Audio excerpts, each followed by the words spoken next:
गुरु दीन दयाला धीरज आला क्षमा को पाला त्यमहि दया को धारन स्वतः विचारन भरम निवारन बोध जहि बंधन तोरी जीवन छोरी कर निज होरी परख दहि विनवो चरना काज सुधरना तुम्हारी शरणा शांति यही सद्गुरुदेवा दया धरेवा पार करेवा भव सागर निरहंकारी जग से पारी बोध रूपारी दुख दाहर रहितवा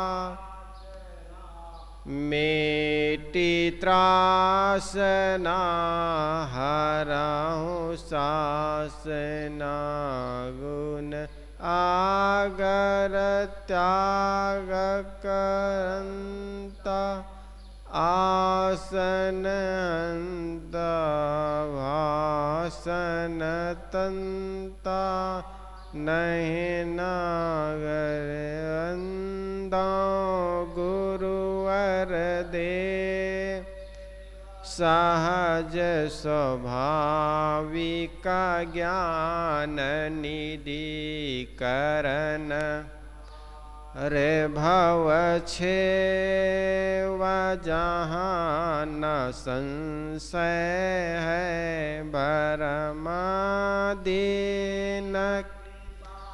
करि ज्ञान जहिते सब जालन लखे खानी बानी रुझा न करहूँ शमन आसक्ति गुरु बंदौ शन मुख खीसीस भेंट धरु हाथ वचन उचारो बंदगी सत्य प्रेम के साहे बंदगी साहे बंदगी। बीजक महिमा पर कुछ पद साहब ने बनाया है। यह बीजक ज्ञान कबीर गुरु का बंधन साने वाला है, सब जीवों के हित मार्ग को स्पष्ट बताने वाला है। सब जीव सदा से भूले ही विषयों में रमते आए हैं, उस रमते राम के बंधन को कहीं विविध रमैनी टाला है। खानी वाणी के शब्द जाल में जीव सभी उलझाए हैं, कहीं शब्द सैन अति अनुभव से सब बंधन काटी निकाला है।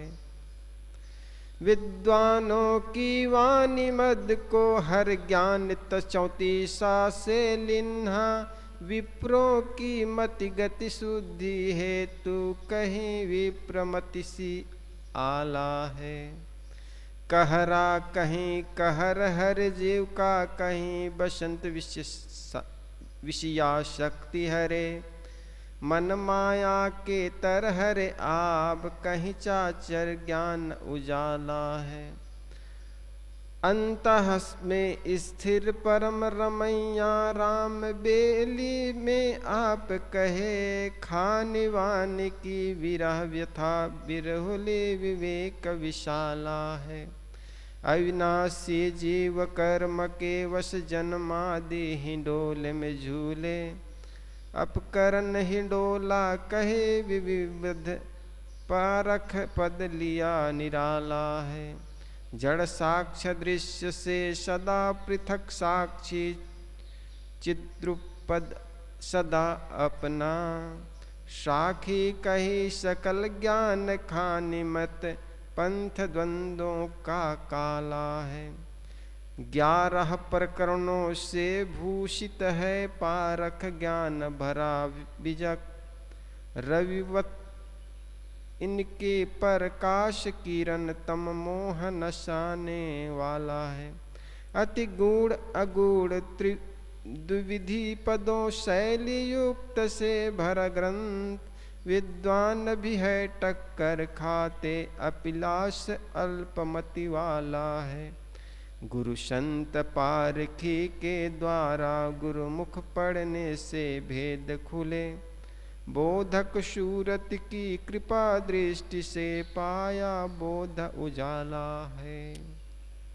इस प्रकार बीजक महिमा पर कुछ पद साहब ने बनाया है। रामायणी के बारे में हेतु छंद। भरम मान्यता के एन में, ए जीव सब परवश रहे। इस एन बंधन बाध्य कर, एनी ये जीव पद की मिलहे। निज भूल वश रमते अहो, दुख मूल जड़ मग में डहे।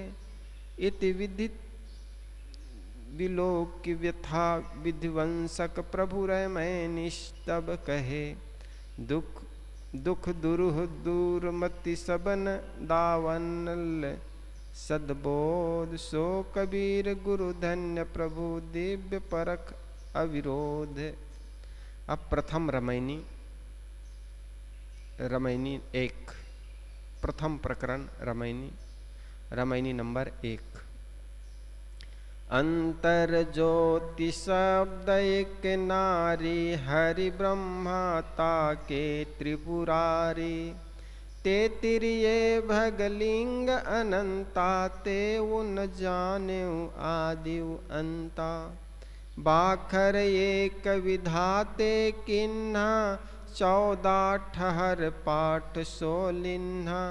हरिहर ब्रह्म महंतो नाऊं, तिन पुनि 3 बसावल गाऊं। 3 पुनि रचल खंड ब्रह्मंडा, 6 दर्शन 96 पाखंडा। पेट न काहो वेद पढ़ाया, सुनत कराय तुरुक नहीं आया। नारी मोचित गर्भ प्रसूति, सांग धरे बहुतय कर तूती।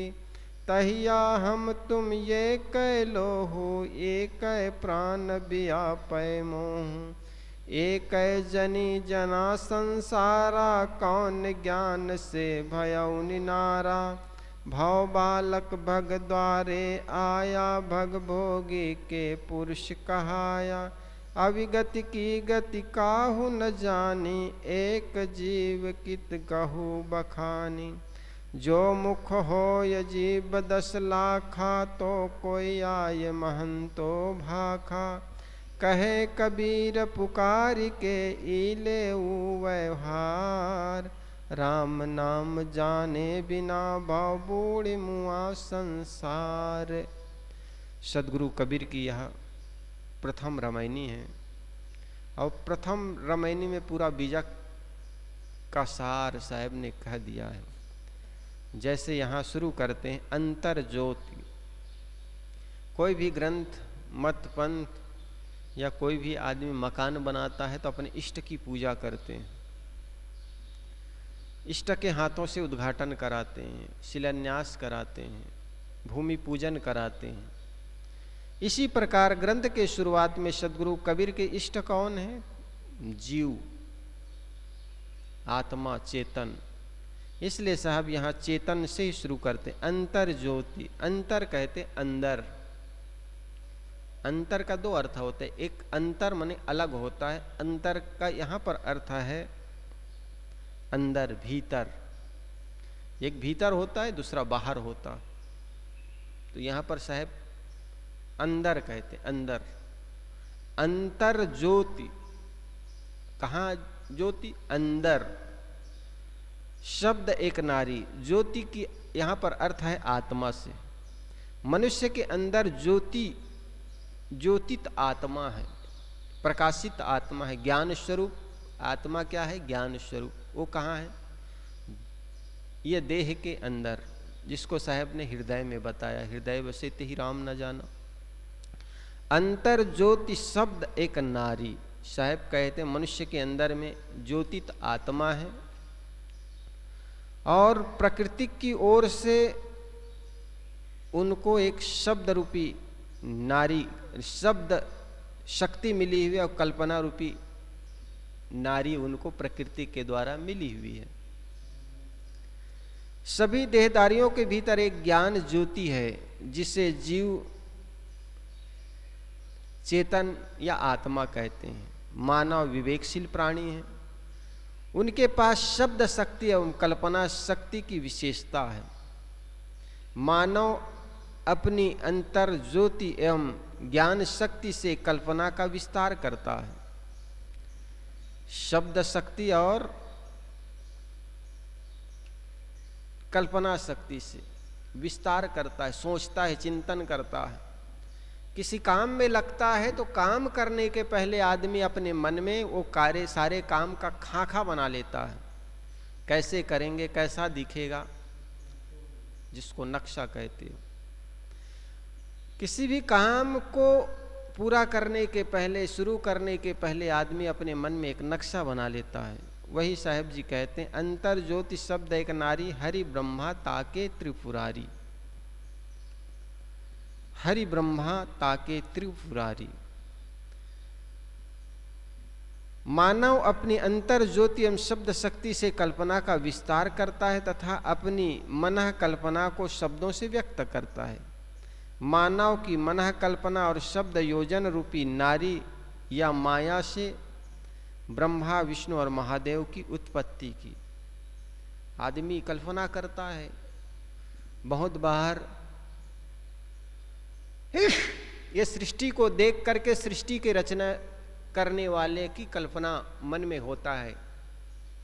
जैसा एक साइकिल का पंचर बनाने वाला एक व्यक्ति होता है, मकान बनाने वाला भी कोई मकान का मालिक होता है, तो इतनी बड़ी सृष्टि को भी बनाने वाला कोई होगा। आदमी ऐसी कल्पना करता है और उस कल्पना से तीन व्यक्ति की कल्पना की आदमी ने, एक ब्रह्मा, एक विष्णु और महेश।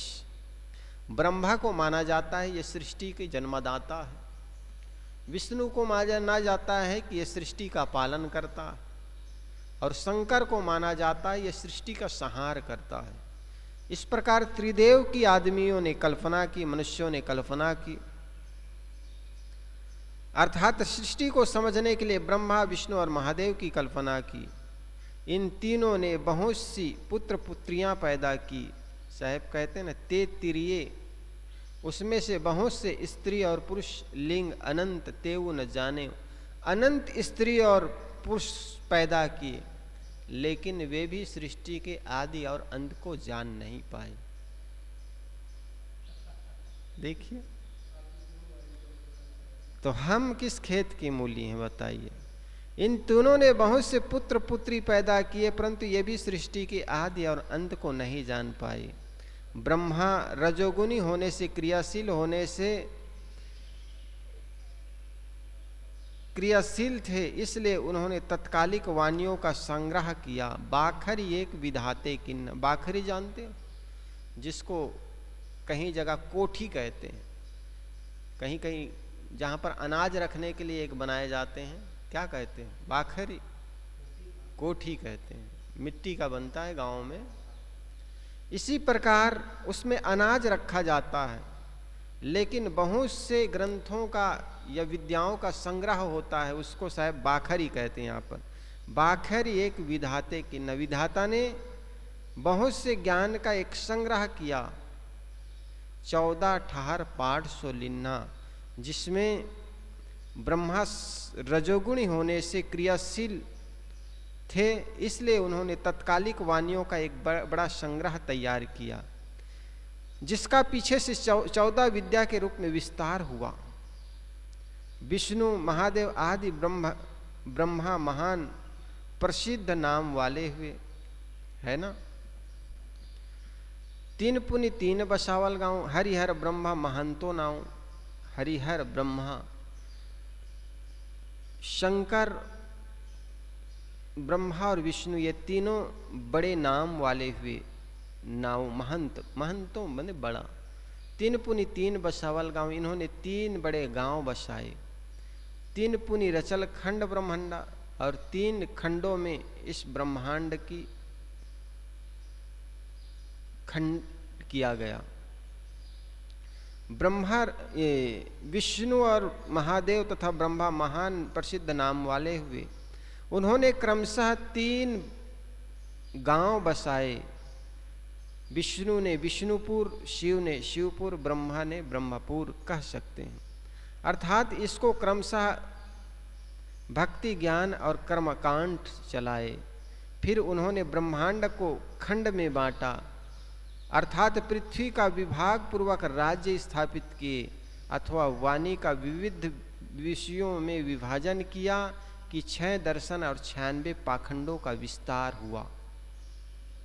इस प्रकार यहाँ पर थोड़ी सी सृष्टि के बारे में साहब ने बताई। उसके बाद साहब ये मानवतावादी संत है, तो उन्होंने मानव किसी प्रकार के भेदभाव न करें, क्योंकि हर व्यक्ति का जो जन्म लेने का जो ढंग है और सबके शरीर में एक ही प्रकार के प्राण व्याप्त है, इस पर मानवीय एकता पर सुंदर प्रकाश डालते हैं। पेट न काहू, उसके बाद देखो 3 पुनि 3 बसावल गाँव, 6 दर्शन 96 पाखंडा। पेट न काहू वेद पढ़ाया, सुनति कराए तुरुक नहीं आया। कुछ लोग कहते हैं कि फलाना बड़ा और अमुक छोटा, तो साहब यहाँ पर कहते हैं कोई विद्या पढ़ करके पेट से नहीं आते हैं, है ना। पेट न काहू वेद पढ़ाया, और सुनत कराए तुरुक नहीं आया। पेशाब इंद्रिय के खाल काट लेने से सुनति कहते हैं, मुसलमान कहते हैं। और ये बाहर जन्म लेने के बाद ये सब करते हैं। नारी मोचित गर्भ प्रसूति स्वांग धरे बहुतय करतुति। साहब कहते हैं नारी, एक ही प्रकार के नारी से सभी व्यक्ति जन्म लेता है और बाहर आकर के अनेक प्रकार के स्वांग धरता है। स्वांग जानते हो, अनेक प्रकार के सांग रचता है। तहिया हम तुम ये कह लोहू। साहब कहते हैं हमारे तुम में एक ही प्रकार के लोहू है, रक्त है, और एक ही प्रकार के प्राण जीव सबके शरीर में व्याप्त है। एक जनी जना संसारा, कौन ज्ञान से भयौ निनारा। एक ही प्रकार के नारी जाति से सब जन्म लिए हैं, फिर आप कौन से ज्ञान से अलग हो गए जो अपने को बड़े मानते हो। साहब कहते हैं भव बालक भग द्वारे आया, भग भोगी के पुरुष कहाया। साहब कहते हैं बच्चा जन्म लेता है और जन्म लेने के बाद उसी नारी जाति पर अधिकार जमाकर अपने को पुरुष मानता है। अविगति की गति काहू न जानी, एक जीव कित कही बखानी। साहब कहते हैं यह अविगति की गति का कही नहीं जाती। बहुत बढ़िया बात साहब कहते हैं। इस एक ही प्रकार के माता से संसार के लोग जन्म लेते हैं, फिर किस ज्ञान से भयौ निनारा। एक ही द्वार से बालक के रूप में सब पैदा होते हैं, जिससे पैदा होते हैं उसी में आसक्त होकर पुरुष कहलाता है। अज्ञान की दशा का किसी को पता नहीं, कितना विवरण देकर कहूँ कि एक जीव ही श्रेष्ठ है। ये सब कह करके मैं कैसे कहूँ, कितने लोगों का विवरण दूँ, उदाहरण दूँ कि एक ही जीव श्रेष्ठ है। यदि किसी के मुख में 10 लाख जीभ हो तो ऐसा महान पुरुष भले आकर अज्ञान की बातें कह सके। साहब आगे कहते हैं, कहें कबीर पुकार के ई ले व्यवहार। सदगुरु कबीर पुकार के कहते हैं कि मनुष्य इलोक और परलोक, खानी वाणी और मोटी झीनी माया के व्यवहार को लेकर उसमें उलझ गया है। राम ऐसा नाम जिसका है, राम तत्व क्या है इसे जाने बिना संसार के लोग भ्रांति सागर में डूबे जा रहे हैं। इस प्रकार साहब ने बड़ा सुंदर आगे व्याख्यान करते हैं। अब तो एक भावार्थ हुआ, सहज अर्थ, सरल अर्थ। अब देखिए इनके व्याख्यान।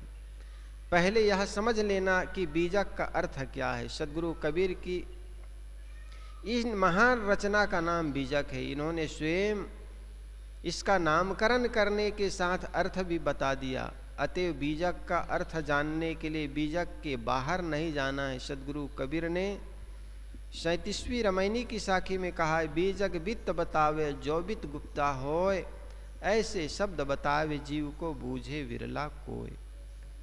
बीजक बित्त बतावे, बित्त कहते हैं धन को, बीजक धन बताता है। कौन से धन?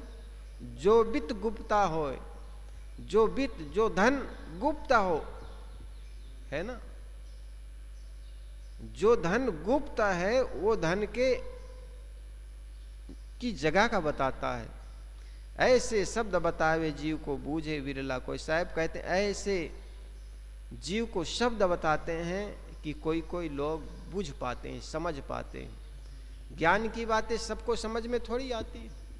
उनको आकाश पताल की बात बताओ कि वहाँ स्वर्ग है और स्वर्ग में इतने अप्सराएं होती है, वहाँ पर सब मर के एक बार जाएगा और एकदम वो लोक है, गोलोक, क्या क्या लोक कहते हैं लोग। मनु और शत्रुपा दुनिया भर के देवी देवताओं के नाम ले, वहाँ पर सारे देवी देवता होते हैं। वहाँ मकान भी सोने चांदी के होते हैं। इतने काल्पनिक बातें कही गई है। वहाँ हर चीज सोने चांदी को हो गया। अरे सोने चांदी की कीमत तो आदमी जानता है यहाँ पर। क्यों उसकी कीमत अधिक है? क्योंकि उसकी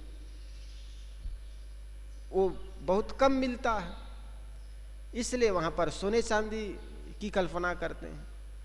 अब बताओ, सोने चांदी जहाँ पर मकान हो, जमीन भी सोने चांदी को हो, तो लेटरिन जाएगा तो हाथ किससे मांजेगा? मिट्टी की तो जरूरत पड़ती है। हर जगह सोने चांदी, जहाँ सोचो जड़ा, हर जगह सोने चांदी को हो जाए तो खाओगे पियोगे क्या? जमीन में फसल पैदा होती है, वहाँ फसल पैदा कैसे करोगे? ये काल्पनिक बातें लोग ऐसी ऐसी बातें गढ़ देता है जो विवेक विचार से एकदम रहित, कुछ समझ में भी नहीं आता है आदमी क्या बोले जा रहे हैं।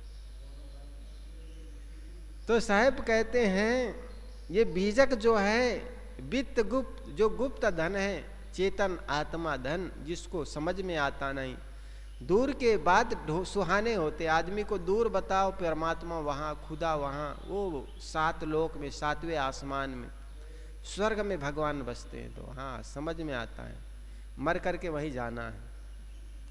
और वर्तमान में जो इसके लिए कुछ करना नहीं है, वो स्वर्ग पाना है, इसलिए करता है आदमी। लोभ, एक तो स्वर्ग का लोभ दिखाया जाता है और दूसरा नरक का भय दिखाया जाता है। और यही भय और लोभवश आदमी कुछ पाने की इच्छा करता है। पंडित और मौलवी भी यही करता है। तुम हमें दो, यहाँ पर दान करो मंदिर में, मस्जिद में, तो तुम्हें स्वर्ग मिलेगा। और वो स्वर्ग मिलेगा, स्वर्ग में क्या है? तो वहाँ कोई बूढ़ा नहीं होता है, जवान युवा युवती मिलते हैं, फिर जीवन भर भोग करते रहो। मुसलमानों में यहाँ पर शराब पीना मना है, तो वहाँ पर कहते हैं शराब की नदियाँ बहती हैं, खूब छक करके शराब पीने मिलता है। यहाँ पर आदमी को स्वतंत्र रूप से भोग करने को मिलता नहीं, तो कहते हैं वहाँ पर आपको भोग करने का स्वतंत्रता मिलेगी। शरीर कभी बूढ़ा नहीं होगा। यहाँ तो शरीर से मल निकलता है, मुख से गंदगी निकलता है, नाक से गंदगी निकलता है, वहाँ ऐसा कुछ है नहीं। ऐसी ऐसी कल्पना आदमी करता है। तो साहब कहते हैं ये दूर की बात भले सुहानी लगती है, लेकिन व्यक्ति वर्तमान में जीता है और वर्तमान को ही सुंदर बना ले। मन अच्छा हो लेकिन सबसे बड़ी दुविधा है कि मन हमारे वश में नहीं है। जहां है वहां पर मन होता नहीं। कभी मन में होता है कोई आश्रम में जाएंगे, घर में तो आश्रम का सोचते हैं, लेकिन आश्रम में आ जाते हैं तो घर का सोचते हैं। घर में पता नहीं क्या कर रहे होंगे, वो खेती बाड़ी डूब जाएगा, लोग भीख मांगेंगे, हम नहीं रहेंगे। तो ऐसे कहते हैं ना बच्चे। माँ बाप जब होते हैं तो क्या, माँ बाप है तब तक तो मजा ले लो, फिर मर जाएंगे तो भीख मांगोगे। और किसी का बच्चा भीख नहीं मांगते हैं। तो कहने का मतलब वर्तमान को सुधारने के बजाय, अपने मन को संभालने के बजाय हम सबको संभालते हैं। मकान को, दुकान को, संपत्ति को, खेती बाड़ी को। काश आदमी अपने मन को, अपने मन के कारण दुखी होता है। कोई किसी को दुख नहीं देता। बाहर के कोई व्यक्ति आपको दुख नहीं दे सकता जब तक आप दुखी होना ना चाहें। और अगर आप दुखी होना चाहते हैं तो घर के कोई आदमी भी आपको सुखी कर नहीं सकता। जब आप ठान ही लिए हैं, दुखी होने के लिए राजी हो गए हैं, तो कोई भी आदमी दुखी कर जाएगा आपको, और घर के दरवाजा भी आपको दुख दे जाएगा।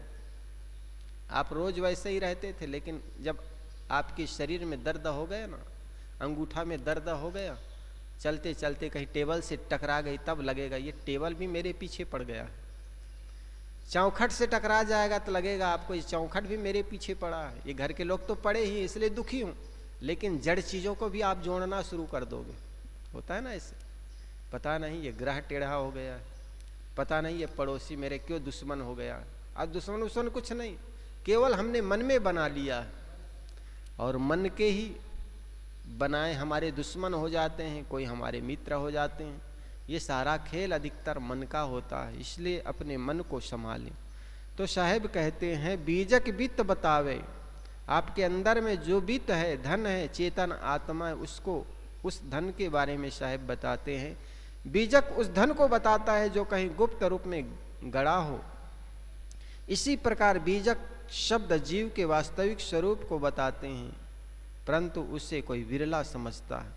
पहले समय भी बैंक तो होते नहीं थे। उस समय लोग अपने धन को चांदी, सोने, रतन आदि के रूप में करके और धातु के पात्र में रखकर किसी गुप्त स्थान पर गाड़ देते थे, और उसे समझने के लिए ताम्र आदि किसी धातु पत्र पर सांकेतिक शब्द में लिख देते थे, जिससे उनके परिवार तथा अनुगामी लोग ही पढ़कर समझ पाते थे। उसे ही बीजक कहा जाता था। इसलिए बीजक के शब्द गूढ़ एवं रहस्यात्मक कहे जाते हैं। सांकेतिक शब्दों में धन का परिचय देने वाला वह ताम्रपत्र ही बीजक कहलाता है। जैसे वह बीजक गड़े हुए गुप्त धन को बताता था, वैसे सद्गुरु कबीर का ग्रंथ इस शरीर में छुपे जीव तत्व का बोध कराता है और जगत में गूढ़ रहस्यों का उद्घाटन कराता है। इसलिए इसका नाम बीजक है। इस ग्रंथ में जगह जगह गुण प्रयोग भी है, इसलिए भी इनका बीजक नाम सार्थक है। साखी प्रकरण की 27वीं साखी में सद्गुरु कहते हैं, 5 तत्व के भीतरे गुप्त वस्तु स्थान विरला मर्म कोई पाई है गुरु के शब्द प्रमाण। गुरु के सानिध्य में लग करके कोई समझना चाहे तो विरला ही जान पाता। बीजक ग्रंथ में अंत में किसी बीजक मार्मिक संत के पाठसल फल के रूप में 9 साखियां बनाकर अलग से रख दी है, जो प्राचीन काल से चली आ रही है। इसमें कहा गया है कि बीजक का अर्थ है धन का पता तथा संदेश देने वाला। जिस जगह आत्मरूपी धन है, कबीर साहब के बीजक वचनों के द्वारा वहीं का उपदेश है। अतएव जो अपने हाथों से बीजक लेकर उसे पढ़ेगा वह आत्मधन को शोध लेगा। इसलिए इस ग्रंथ का नाम बीजक है, क्योंकि इसमें आत्मा तथा माया मन का ज्ञान होता है। जब तक व्यक्ति को बंधन का पता न हो, मुक्ति का ज्ञान न हो और बंधन का ज्ञान ना हो, तब तक आदमी कैसे मुक्त होगा बताओ। जिस व्यक्ति को पता चल गया कि मैं बंधा हुआ हूं, तो उनको मुक्त होने में देर नहीं लग सकता। लेकिन जिसने अपने हाथ में पहने हुए बेड़ियों को ही आभूषण मान रखा हो। जरा सोचे, जिस व्यक्ति ने अगर अपने हाथ और पैर में गढ़े हुए बेड़ियों को ही आभूषण मान लिया हो, वो व्यक्ति का मुक्त हो सकता है क्या? क्योंकि उन्होंने तो और रंग रोगन करेगा, सुंदर कलर चढ़ाएगा, जंग ना लग जाए, ये मेरे आभूषण है। इसी प्रकार जिसको बंधन का पता नहीं है कि जिस संसार में पत्नी, बच्चे, मकान, दुकान में फंसा हो, उस व्यक्ति को बंधन का ही पता ना हो तो मुक्त क्या हो सकता है? क्योंकि उसको तो रंग रोगन करेगा, ये तो हमारे जीवन चलाने के माध्यम है, ये तो हमारे आभूषण है, उसको खूब और रोज रोज याद करेगा। और जो रोज रोज याद करेगा, रोज रोज और बंधन में पड़ता चला जाएगा। तो कबीर साहब का जो बीजक है वो गुरु के सानिध्य में बैठकर गुरु कृपा से बीजक द्वारा सत्य असत्य की परख होती है। यहाँ कबीर साहब की वाणी पूर्ण होती है। बीजक कहिए साख धन, धन का कहे संदेश, आत्म धन जय ठौर है वचन कबीर उपदेश। देख है बीजक हाथ ले, पावे धन तही शोध, याते बीजक नाम भव माया मन को बोध। अस्ति आत्मा राम है, मन माया कृतनास्त, या की पारख लहे यथा, बीजक गुरुमुख आस्ति। सार शब्द टकसार है, बीजक या को नाम, गुरु की दया से परख भई, वचन कबीर तमाम। इस प्रकार साहेब बीजक पाठफल के रूप में पीछे साखी के बाद लिखा गया है, उसको यहाँ पर उद्धृत किए हैं। आज भी व्यापारी लोग जब किसी सामान की बिक्री करते हैं तब उसका बिल बनाते हैं, जिसे वह बीजक कहता है। अतः संपत्ति की सूची बीजक में ही होती है। बीजक छुपे हुए धन को बताने वाला सार, सत्य और गुण वचन है। इसका स्पष्टीकरण करते हुए मानस मर्मज्ञ श्री जयराम दास दीन जी गीता प्रेस से प्रकाशित मानस शंका समाधान में लिखते हैं, श्री रामचरित्र मानस ग्रंथ में श्री ग्रंथकार के शब्द कहीं कहीं बीजक के तौर पर भी पाए जाते हैं, जिनकी खोज मर्मी जनों को प्राप्त होने से ही यथार्थ तत्व का ज्ञान होता है, जिससे अल्पज्ञ सुख की प्राप्ति होती है। सद्गुरु कबीर जिससे अत्यंत सुख की प्राप्ति होती है। सद्गुरु कबीर रचित बीजक कोई किस्सा कहानी की पुस्तक एवं प्रबंध काव्य नहीं है, जिसमें नाना प्रकार के विषय रस एवं वाणी वर्णित होता है। बीजक का राम वैसा संकुचित नहीं जिसके हाथ, छाती, आंख, मुख आदि के लिए कमलों एवं कामदेव की उपमा देकर उसका श्रृंगार वर्णन किया जा सके। कबीर देव का बीजक सर्वजनीन सार्वभौमिक स्वरूप राम का परिचायक है तथा इसके ऊपर लगे हुए भ्रम जालों को छिलके की तरह उखाड़ फेंकने वाला है। जो सार निर्णयों और गुण प्रयोगों से भरा है, उसका भेद कोई मर्मी पारखी पुरुष ही देते हैं। इसका अर्थ यह नहीं समझना चाहिए कि पूरा बीजक ग्रंथ गूढ़ प्रयोगों से ही भरा है। पारिवारिक, सामाजिक, नैतिक, चारित्रिक, राष्ट्रिक एवं साधनात्मक विषय जो सर्वसाधारण के लिए अत्यंत उपयोगी है, अत्यंत सरल शब्दों में वर्णित है। इन्हें बच्चे, बूढ़े, स्त्री, पुरुष, पढ़ अपढ़ सब समझ सकते हैं। अब इनके आगे हम मूल रामायणी की व्याख्या पर विचार करते हैं। अंतर ज्योति, इस रामायणी का महत्वपूर्ण शब्द है। अंतर का अर्थ है भीतर तथा ज्योतित का अर्थ है ज्ञान। देह उपाधि में ही अंतर या भीतर शब्द का प्रयोग हो सकता है। यह व्यक्ति के लिए कहा जा सकता है कि उसके भीतर ज्ञान ज्योतित है। सदग्रंथ में सदगुरु ने अगली रामायणी में कहा है, जीव रूप एक अंतर्बासा, अंतर ज्योति किन्न प्रकाशा। यहाँ भी अंतर ज्योति व्यक्तिवाचक ही है तात्पर्य है कि मनुष्य के भीतर ज्ञान ज्योति है, यह ज्ञान ज्योति जीव का गुण है। वैसे सभी जीव ज्ञान स्वरूप है, परंतु खानियों के आधार से या खानियों के अनुसार इसमें बाह्य ज्ञान का संकोच एवं विस्तार होता है। सभी खानियों में केवल मनुष्य एक ऐसी खानी है जहाँ शब्द शक्ति एवं कल्पना शक्ति विकसित है। शब्द एक नारी में शब्द और नारी ये दो महत्वपूर्ण शब्द है। शब्द अर्थात शब्द शक्ति, वाक शक्ति, नारी का अर्थ है कल्पना शक्ति। बोलने की शक्ति जो है वो मनुष्य मात्र के पास है, पशुओं में भी है लेकिन वो सीमित है। वो चीं-पो करके अपने लोगों तक अपनी भावनाओं पहुंचा सकते हैं, थोड़ा सा, वो भी बहुत ज़्यादा नहीं। लेकिन मनुष्यों के पास जो शब्द शक्ति, इससे अपनी भावनाओं को पूर्णतः व्यक्त कर सकता है। और कल्पना रूपी नारी अर्थात वो कल्पना भी कर सकता है, दूर दूर की बातों के बारे में भी सोच सकता है। यहां नारी शब्द माया का प्रतीक है। माया मन की इच्छा एवं कल्पना ही है। इच्छा रूपी नारी अवतरी अगली रामायणी में कहा गया है, तथा 72वीं रामायणी में नारी एक संसारी आई कहकर यही भाव व्यक्त किया गया है, जिसके लिए 90 और 94, 104 और 105 साखियों भी देखने योग्य है। कबीर साहब के ख्याल से माया को स्वतंत्र शक्ति नहीं, माया कोई स्वतंत्र शक्ति नहीं, वह केवल मन की कल्पना या मोह है। मैंने कल कहा था ना, माया कोई स्वतंत्र शक्ति नहीं, जो कहे सभी नचावत राम गोसाई, है ना, को कही तर्क बढ़ावे शाखा, ऐसे कहते ना, एक गोस्वामी जी के एक साखी है, होई है सोई राम रचि राखा, को कहे तर्क बढ़ावे शाखा।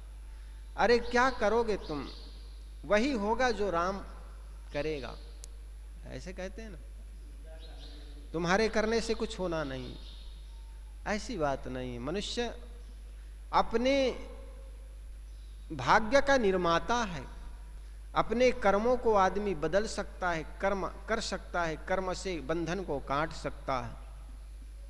सभी नचावत राम गोसाई, ऐसा नहीं। को कहे तर्क बढ़ावे शाखा। आगे साहब कहते हैं, माया महाठगनी हम जानी। 59वें शब्द में साहब ने कहा, माया महाठगनी हम जानी, कहकर मन के मोह एवं कल्पना का ही संकेत है। मनुष्य को पशु से अलग करने वाले अगर कोई शक्तियां हैं तो वह शब्द शक्ति और कल्पना शक्ति है। सारे ज्ञान विज्ञान विकास का विकास, भूत प्रेत देवी देवता देव ब्रह्म ईश्वर ब्रह्म लोक परलोक पुनर्जन्म कर्म फल भोग बंधन मोक्ष आदि की कल्पना मनुष्य ही करता है। पशु पक्षियों एवं कीड़ियों में इस कल्पनाओं का कोई गुंजाइश नहीं है। ज्ञान शक्ति संपन्न मानव जीव अपने मन की कल्पना तथा शब्द योजन से नाना विचार प्रकट करता है। मानव की इसी कल्पना शक्ति एवं शब्द शक्ति के द्वारा ब्रह्मा विष्णु महेश अर्थात महादेव की स्थापना हुई और ब्रह्मा जो कि बड़े थे और बड़े होने के नाते ब्रह्म जो बड़े या बड़ा हो वह ब्रह्म। प्राचीन आर्य लोग आग को ब्रह्म मानकर पूजते थे। ब्रह्म मतलब अग्नि के चारों ओर बैठकर जो उनकी उपासना करे वह ब्राह्मण कहलाया। फिर यज्ञ के बड़े पुजारी पुरोहितों को ब्रह्म का कहा गया तथा उसके साथ अन्य 3 को होता उद्गाता अध्वर्यु कहा गया। इसके बहुत बार ब्रह्मा नाम के एक देवता की कल्पना कर ली गई और उसे सृष्टि का देवता माना गया। वैदिक काल में सूर्य प्रधान देवता था, वही आगे विष्णु नाम ग्रहण कर व्यक्ति देवता बन गया। पहले अनार्य जातियों में योनि और लिंग की पूजा व्याप्त थी। उसे आगे चलकर आर्यों ने वैदिक रुद्र से मिलाकर महादेव एवं शिव के रूप में सामर्थ्य देवताओं की कल्पना कर ली गई। वैदिक रुद्र तूफान एवं का देवता है। पीछे वह महादेव के रूप में प्रतिष्ठित होकर प्रलय का देवता बन गया। वह सिर पर अर्धचंद्र एवं गंगा लहरधारी पार्वती पति एवं बैल पर सवारी करने वाला हो गया। यह सब मनुष्यों की मनः कल्पनाओं और शब्दों का विकास का फल है। साहेब कहते हैं, ते तिरिये भगली लिंग अनंता ते उन जाने आदिवंता। पुराणों में बताया गया कि इन तीनों देवताओं ने, ब्रह्मा विष्णु और महादेव ने बहुत से नर नारी पैदा किए, परंतु वे स्वयं संसार का आदि और अंत को जान नहीं पाए। ब्रह्मा विष्णु और महादेव व्यक्ति रूप में रहे हो या केवल कल्पना के जीव रहे हो, कोई फर्क नहीं पड़ता। इतना सच है कि जगत का आदि और अंत नहीं है। जगत अनादि एवं अनंत है। बाखर एक विधाता किन्ना 14 ठार 500 लिन्ना। सैकड़ों वर्षों के अंतराल में परम पितामह पिता पुत्र पौत्र परपौत्र गुरु एवं शिष्यों द्वारा वेद मंत्र बनते रहे और इन्हें लोग सुनाते और सुनते तथा कंठ करते रहे। इन सब का समय से संपादन हुआ। इस संपादन का श्रेय ब्रह्मा जी को दिया गया, इसलिए इनके 4 मुख बना दिए गए, क्योंकि वे ब्रह्मा वेदों के संपादक थे। ब्रह्मा ने वेद मंत्रों की बाखारी बना दी। उन्होंने इन 4 वेदों के रूप में एक बड़ा संग्रह किया। 4 वेदों का संग्रह किया, क्योंकि गुरु परंपरा से केवल विद्याओं को याद करने की परंपरा चली आ रही थी, जिसको श्रुति कहते थे, सुन करके याद कर लिया करते थे। और इन 4 वेदों की रचना ब्रह्मा ने की, संकलन किया, इसलिए उनके 4 मुख बना दिए गए। जैसे रावण के 10 मुख कहते हैं ना, तो ऐसा नहीं कि रावण के कोई 10 शीश थे, बल्कि उनके पास ऐसी शक्ति थी, ऐसी बुद्धि थी को 10 ढंग से सोच सकते थे वो रावण। जैसे घर में कोई बहू होती है ना, बहुत तेज काम करती, तो लोग कहते हैं इनके 4 हाथ हैं। बहुत जब काम करते हैं थकती नहीं, इधर चाय भी चढ़ा दिया, उधर बात भी कर रही, इधर सब्जी भी काट रही है और बच्चे का भी ख्याल रख रही हैं। तो इनके सास कहती इनके तो 4-4 हाथ हैं, और किसी के 2 हाथ होते भी कुछ काम नहीं कर पाते, तो इनके तो हाथ ही नहीं है। ऐसा होता है ना।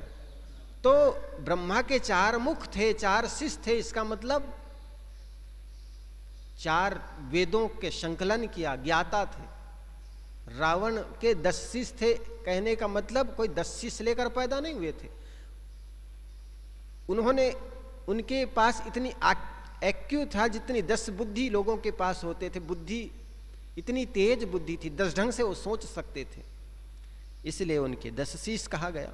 उनके पिता ने जब पहली बार देखा, पुत्र दशानंद, उनकी बुद्धि को देखकर, तब से उनका दशानंद हो गया। तो इसी प्रकार ब्रह्मा ने 4 वेदों की संकलन किया। फिर तो यह वाणी के 14 अठार पाठ सोलिन्ना अपना विस्तार 14 विद्याओं के रूप में किया। वेदों के सहित 14 विद्याओं का विस्तार इस प्रकार है: पुराण, न्याय, मीमांसा, धर्मशास्त्र, 6 वेदांत, शिक्षा, कल्प, व्याकरण, निरुक्त, छंद और ज्योतिष, और 4 वेद। 14 विद्या इस प्रकार भी गिनाया जा सकता है: ब्रह्म ज्ञान, रसायन ज्ञान, काव्य ज्ञान, वेद, ज्योतिष, काव्य, व्याकरण, धनुर्विद्या, जल तरन, संगीत, वैदक, अश्वरोहण, कोक शास्त्र में प्रवीणता, नाटक, चाटक एवं चातुरी। इस प्रकार 14 ठहर पाठ सो लिन्ना। हरिहर ब्रह्मा महंतो नाऊ 3 पुनि 3 बसावल गाँव। पुराणों में कहा गया कि ब्रह्मा विष्णु और महादेव ये महान नामधारी हुए। उन्होंने 3 गांव बसाए: ब्रह्मपुर, विष्णुपुर और शिवपुर।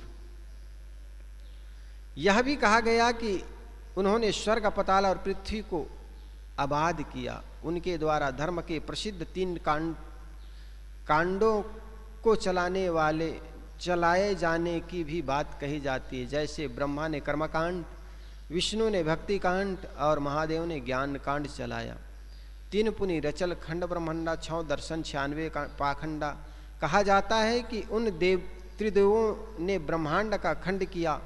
खंड को समझ में आता है कि वह टुकड़ा है, परंतु ब्रह्मांड क्या है इसे समझना है। ब्रह्मांड पूरे विश्व को कहते हैं और पूरे विश्व कितना है इसे कोई नहीं जानता। देश अनंत है, अतः विश्व भी अनंत है। ब्रह्मादि किसी व्यक्ति द्वारा इनके खंड, टुकड़ा तथा विभाग करने की बात एक घोर कल्पना है। हाँ, इस पृथ्वी को यह कहना चाहिए कि पृथ्वी के कितने हिस्से को वे जानते हैं, उसे ब्रह्मांड मानकर उन्होंने उनका राज्य में विभाजन किया हो, यह कहा जा सकता है। यहाँ ब्रह्मांड का लाक्षणिक अर्थ वेद मानकर कहा जा सकता है कि ब्रह्मा ने वेद का विभाग किया और इसी को आधार मानकर पीछे 6 दर्शन 96 पाखंड का विस्तार हुआ। योग, जंगम, सेवड़ा, सन्यासी, दरवेश और ब्राह्मण, ये 6 दर्शन, इनमें विभेद इस प्रकार है: 10 सन्यासी, 12 योगी, 14 दरवेश, 18 ब्राह्मण, 18 जंगम और 24 सेवड़ा। और सेवड़ा में आता है जैनी और बौद्ध। गिरिपुरी, भारती, वन, पर्वत, आरण्य, सरस्वती, सागर, आश्रम तथा तीर्थ, ये 10 नामी सन्यासी। अवघटनाथ आदि भेद से 14 प्रकार योगी है। इसी प्रकार मुसलमान फकीरों में भी 14 भेद है।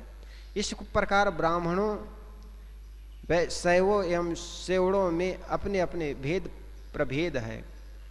यह कर्मकांड एवं पाखंड का विस्तार केवल 96 में नहीं रहा, किंतु इनकी गणना करना कठिन हो गया। संसार का कोई पंथ, संप्रदाय एवं समाज नहीं जिससे पाखंड नहीं घुस गए आए हैं। पाखंड का अर्थ है ढोंग, ढकोसला, छलावा आदि।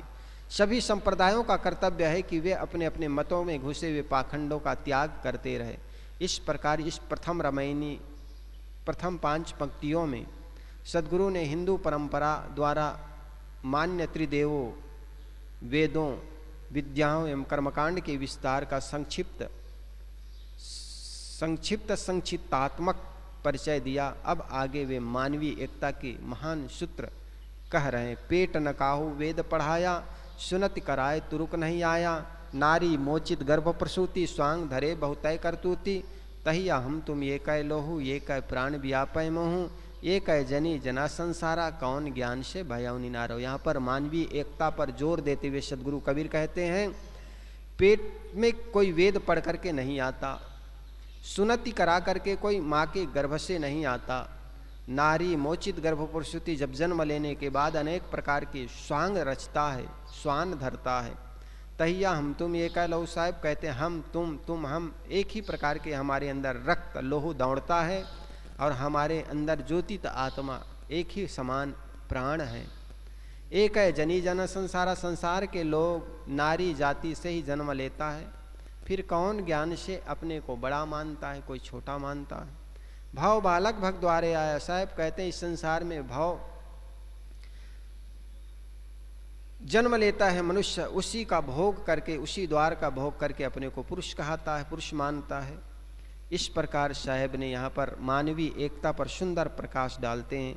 अविगति की गति का कहूँ, अविगति की गति काहू न जानी। एक जीव कित कहू बखानी। जो मुख होय जीव 10 लाखा, तो कोई आए मान तो भाखा। अज्ञानता एवं लपता की बात कोई नहीं जानता। कोई ऐसा महान हो जिनके मुख में लाखों जीव हो, वही चाहे कुछ कह सके। यह एक व्यंग है। अज्ञान की बात तो लाखों जीव वाला ही कहता है। आदमी पहले लाखों मुख जीभ वाले की कल्पना करता है, फिर आकाश पाताल की बातें उसी के मुख से कहलवा देता है कि नहीं। जानता है कि ऐसी कल्पना बातें, मेरी बातों को कोई सुनेगा नहीं, तो वो एक भगवान की रचना करता है, कल्पना करता है और अपने मुख से निकली हुई वाणी को उनके मुख से निकाल देता और कहते ये भगवान ने कहा है। लोग सोचते हैं कि भगवान अवतार पैगंबर ये कहेंगे तो उनकी बात सुनेगा। इस प्रकार सदगुरु कबीर की यहाँ प्रथम रामायणी। उपद्रष्टानुमंता चा भरता भोक्ता महेश्वरा परमात्मेते चाप युक्तो देह अस्मिन पुरुषः परा। महाराज कृष्ण गीता के 13वें अध्याय के 22वें श्लोक में कहते, उपद्रष्टानुमंता चा भरता भोक्ता महेश्वरः परमात्मेति चाप युक्तो देह अस्मिन पुरुषः परा। इस देह में निवास करने वाला प्रकृति से परे जो चेतन पुरुष है वही दृष्टा, प्रेरक, अनुमंता, भरता, भोक्ता, महान ईश्वर वही परमात्मा है। इसी प्रकार गोस्वामी तुलसीदास जी महाराज ने कहा कि कहत सुनत सकल घट राममय, कहत सकल घट राममय तो खोजत कही कहा, तुलसी कह यह कुमति सुनी उर आवत अतिलाज। गोस्वामी जी तुलसी सतसाई में कहते हैं कि कहा जाता है कि सबके घट में राम है, फिर किस लिए बाहर खोजा जाता है, यह तो लज्जापूर्वक लज्जाजनक कुमति है। इस प्रकार अनेक संतों ने व्यक्ति को अपने अंदर अपने ओर लौटने की ओर बातें कही। जैसे विश्राम सागर में गोस्वामी तुलसी में किसी संत ने बड़े अच्छे रघुनाथ दास जी बाबा हुए, बाबा रघुनाथ दास जी लिखे हैं, उन्होंने विश्राम सागर लिखा। उन्होंने कहा, जीव इसमें भेद किम इतना यह सदीश, बद्ध दशा में जीव है मोक्ष दशा में शिव। जीव और ईश्वर में कितना अंतर है। उत्तर दाता ने उत्तर देते हुए कहा, मात्र इतना ही अंतर है कि बंधनों में की दशा में उसी को हम जीव कहते हैं और जब बंधन से मुक्त हो जाता है उसी को शिव कहते हैं। इसी बात को जनाब मीर साहब भी कहते हैं, सरापा आरजू ने बंदा कर दिया मुझको, वगरना हम खुदा थे गर दिले बेमुत्तबा होते। सरापा आरजू ने बंदा कर दिया मुझसे, सिर से पैर तक इच्छाओं से लपटे हुए के कारण मैं गुलाम हो गया, अन्यथा मैं इच्छा से मुक्त हो जाता तो मैं ईश्वर ही था, मैं भगवान ही था। कहता है खुदा खुद ही से जुदा जानो अधूरा, दिखला दे खुद ही में खुदा पीर उसे कहते हैं। गुरु किसको कहते हैं? उसी को कहते हैं। कहता है खुद ही में खुदा, कहता है खुदा खुद से जुदा जानो अधूरा। कोई कहते हैं खुदा खुद से जुदा है, जानो वह अधूरा है। खुद ही में खुदा दिखा दे पीर उसे कहते हैं। इस प्रकार उपनिषद के ऋषि, मांडुक उपनिषद के ऋषि भी कहते हैं, अंतः शरीरे ज्योतिर्मय हि शुभ्रो पश्यन्ति यत्यः क्षीण दोषः। अंतः शरीरे ज्योतिर्मयो, अंदर शरीर में ज्योतित आत्मा है, वह शुभ्र है, सुंदर है। यम पश्यन्ति, वह देखता है, यत्यः क्षीण दोषा, जिनके दोष दूर हो जाते हैं। इस प्रकार अनेक संतों ने जीव के अंदर जो ज्योतित आत्मा है उनके बारे में खूब बातें कही, लेकिन आदमी को बाहर की बातें ही समझ में आती है कि बाहर परमात्मा है, हम तो केवल आत्मा हैं। लेकिन साहब कहते हैं आत्मा ही परमात्मा है, आत्मा से कोई परमात्मा नहीं। कई बार आदमी कहता है कि हम उस पिता के पुत्र हैं, परम पिता के पुत्र हैं। बेकार की बातें, न तो कोई परम पिता है। स्वयं अपने दोषों को जब मुक्त कर लेता है उसमें परमात्मा का उद्घाटन हो जाता है। ये बात भूलनी नहीं चाहिए। तो अनेक सुंदर इस रामायणी में साहब ने बड़ी अच्छी बात कही कि अंतर ज्योति शब्द एक नारी, हरि ब्रह्मा ताके त्रिपुरारी। सुंदर ऊपर के कुछ पंक्तियों में साहब ने हिंदू संप्रदाय के कुछ बातें हैं जो सृष्टि के निर्माण के बारे में उसकी बातें कहते हैं। उसके बाद मानवीय एकता की बातें। सुंदर रामायणी एक आज शुरुआत हो गई है, धीरे धीरे हम पूरी बीजक तक पहुँचेंगे। बोलिए सद्गुरुदेव की जय। बंदनी है गुरुदेव तुमको, वंदनी है गुरुदेव। काल जाल के फंदा भारी, काल फंदा भारी, लखायऊ भेव तुमको वंदनी है गुरुदेव। वेद शास्त्र सब खोजत हारे, वेद शास्त्र खोजत हारे, मर्म न जानत के वंदनी है गुरुदेव। वंदनी है गुरुदेव तुमको वंदनी है। गुरु समान और को दाता, ताकि करिए सेव तुमको वंदनी है गुरुदेव।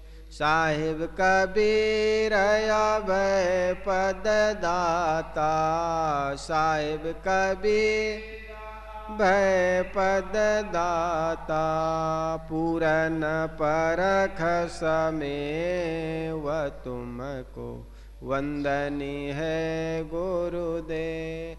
आरती हो गुरु आरती हो, आरती गरीब निवाज साहेब आरती दीन दयाल साहेब ज्ञान आधार विवेक के बाती, सुरति ज्योत जहाँ साहेब आरती हो। आरती करूं सद्गुरु साहेब की, जहाँ सब संत समाज सा आरती हो। दरस परस गुरु चरण शरण भाइयों, दरस परस गुरु चरण भाइयों, टूटे गया हो यम जाल साय आरती हो। दरस परस गुरु चरण भाइयों, टूटे जाल साहेब आरती हो। साहेब कबीर संतन की कृपा से, कबीर संतन की कृपा से, भया हो परख पर आस साहेब आरती हो। आरती गरीबनी आज साहेब दास जान निज आपनो, विनती सुनिए मोर विनवत हूँ कर जोरी के। गुरु शरणागत तो काम क्रोध मद लोभ में नितमय रहूं बुलान, दीन दास प्रभु जान के लीजे बंदी छुड़ा। मम दृष्टि महामलिन खान बान के भी, दया करी गुरु बोधिए मैं हूँ अदम अति नीच। बहु फेर में परिहं निपट गंवार, शरण आय की लाज है साहेब लीजे उबार। मन वचन कर्म गुरु साधु से टूटे नाम मने, बंदी छोरिया दीजिए वरदान सदा अच्छे। साहिब के दरबार में कमी काहू की नाई, बंदा मोह पावे नहीं चूक चाकरी माय। ना गुरुरधिकम तत्वम ना गुरुरधिकम तपः, गुरुर्ज्ञानात् परम नास्ति तस्मै सद्गुरुवे नमः।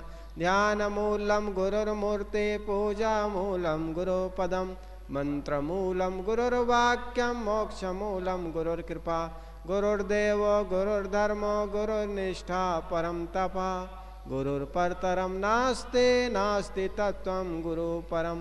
बंदौ सन्मुख पारखे शेष भेंट दरुहात वचन उचारो बंदगे सत्य प्रेम के साहे बंदगी साहे बंदगी साहे बंदगी। सद्गुरुदेव की जय।